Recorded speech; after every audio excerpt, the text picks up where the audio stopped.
Olá, gente querida, a paz do Senhor, passando aqui para fazer o nosso pequeno momento de reflexão.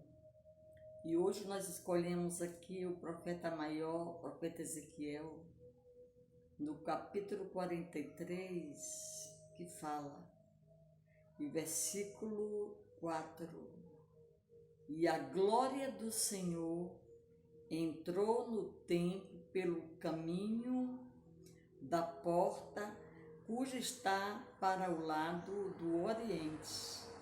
E levantou-me o Espírito e me levou ao átrio interior. E eis que a glória do Senhor encheu o templo.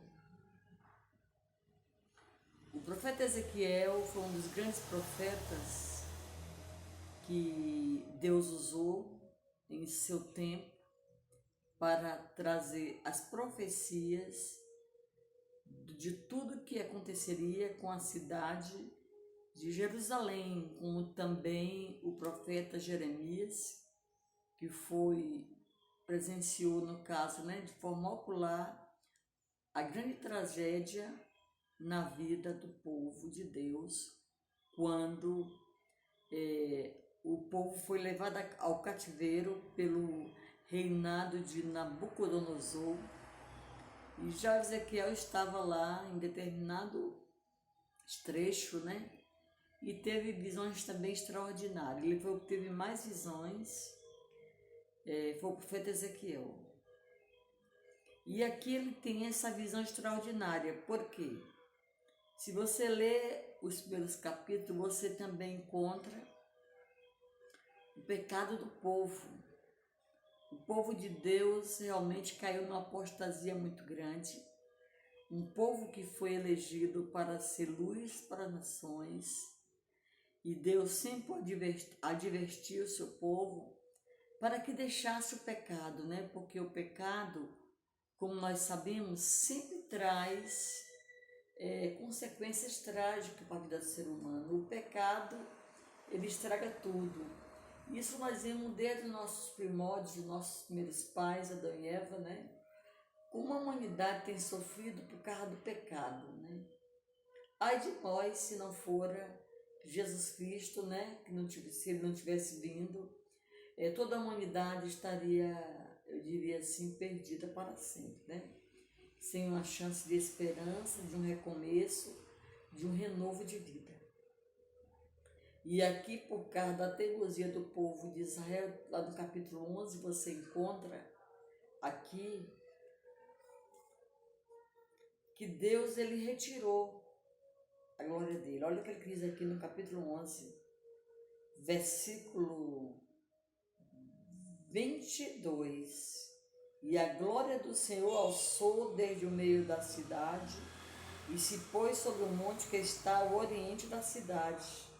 Depois o Espírito levantou e me levou em visão à Caldeia, para os cativeiros, e se foi em mim a visão que eu tinha visto.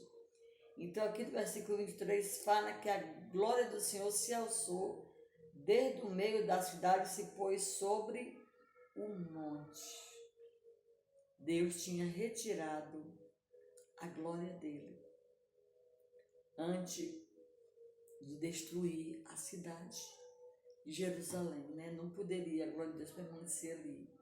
E você sabe, quando há o pecado, há iniquidades, Não tem como Deus permanecer na vida de uma pessoa em pecado.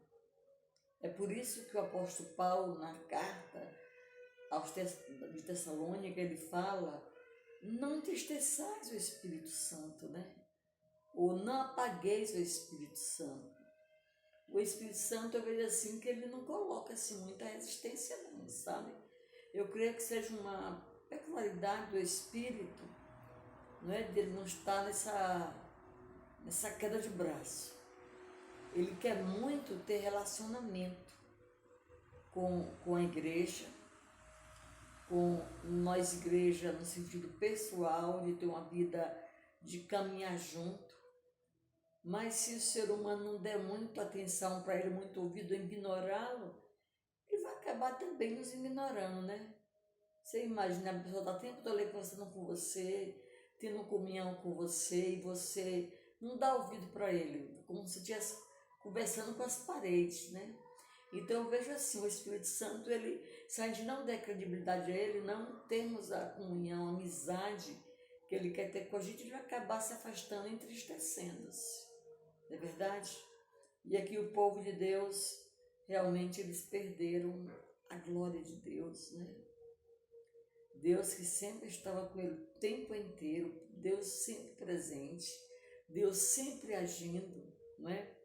Uma vez, Moisés entendeu muito isso, quando Deus disse assim, eu não vou mais com vocês. E Moisés disse, Senhor, se tu não fores, eu não irei, não me faça arredar aqui meu pé desse lugar. Porque Moisés sabia que a presença de Deus, a glória de Deus, faz toda a diferença na vida do ser humano. Não tem como se viver sem a glória de Deus. Mas graças a Deus que aqui também chega um momento de restauração. Porque o povo está passando por um tratamento, que tratamento esse, né? De deserto, como nós vimos lá no Egito. Agora, no cativeiro de 70 anos, eles viveram sob, né, sendo cativo da Babilônia, vivendo momentos difíceis e desesperança. É que o próprio profeta, no capítulo 7, Deus já vai trazendo uma palavra de esperança, porque Deus pretendia restaurar, Deus traria o povo dele para o vínculo da perfeição. Deus levaria ele dentro do deserto do povo, como ele fala, e ele falaria face a face. E isso porque Deus ama o seu povo. Porque senão o povo se perde por completo, não sobra ninguém, sabe? E diz que Deus castiga o filho que o ama. Deus não pode deixar o pecado impune. Por isso que há em nós uma necessidade de um arrependimento, e um arrependimento antes que o pecado nos alcance, porque depois que o pecado nos alcança, a gente sofre as consequências, tem que ter muito cuidado.